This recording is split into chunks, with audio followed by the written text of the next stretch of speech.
近視矯正手術咧就主要有3種。咁第一種咧叫做輻調角膜切割手術。咁咧呢個即係蘇聯式近視矯正手術。咁我哋咧英文嘅簡稱咧就係叫做 RK。RK 咧其實咧就係第一代近視矯正手術。咁佢咧係利用咧一個鑽石刀喺角膜嘅表層咧就切割。咁佢個原理咧就係弱化個角膜啦，令到個角膜個弧度改變。因為咧佢係用手術刀咧，就唔係用激光咧，所以咧就唔係好準確。咁而家咧就好少人做呢個手術㗎。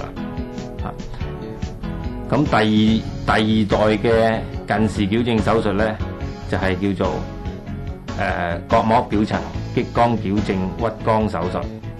咁簡稱咧叫做 PRK。PRK 咧手術咧就係利用激光啦，喺角膜嘅表層裏頭將個弧度打上去角膜表層嘅組織。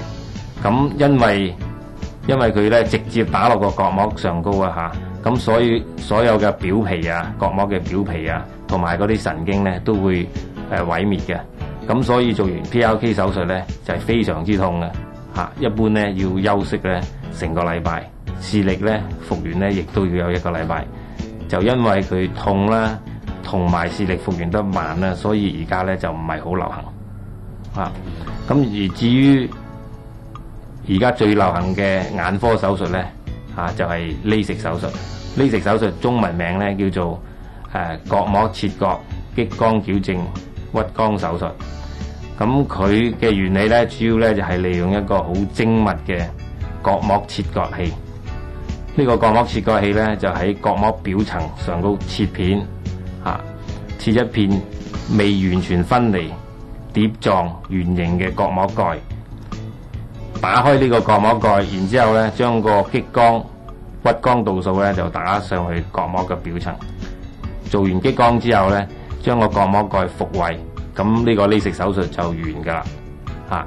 喺2-3個鐘頭之後咧，就已經會有80%嘅視力，而且咧係冇痛楚嘅。因為佢冇痛楚同埋視力復原得快，所以咧而家咧就係LASIK 手術係非常之流行。而家 LASIK 手術咧可以做到咧1000度以內嘅近視，而副作用咧就比 PRK 少好多。LASIK 手術咧始終係一種手術。所有手術咧就冇100%㗎啦，做得唔好咧，視力咧可能仲會差過以前嘅。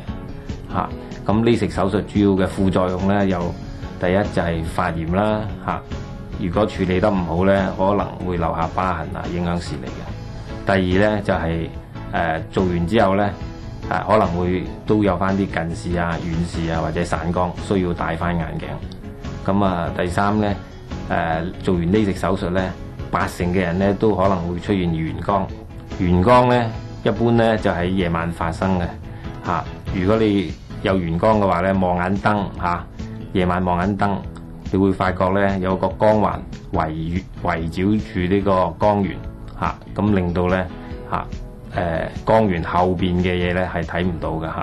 咁一般呢啲咧眩光咧1個月至到1年咧佢就會消失㗎啦。但係有少部分人一般咧就係深度數啦超過800度，或者咧散光超過200度嗰啲人咧，咁可能咧有機會咧有一啲叫做永久性嘅眩光。如果眩光犀利嘅話咧，可能咧影響駕車嘅。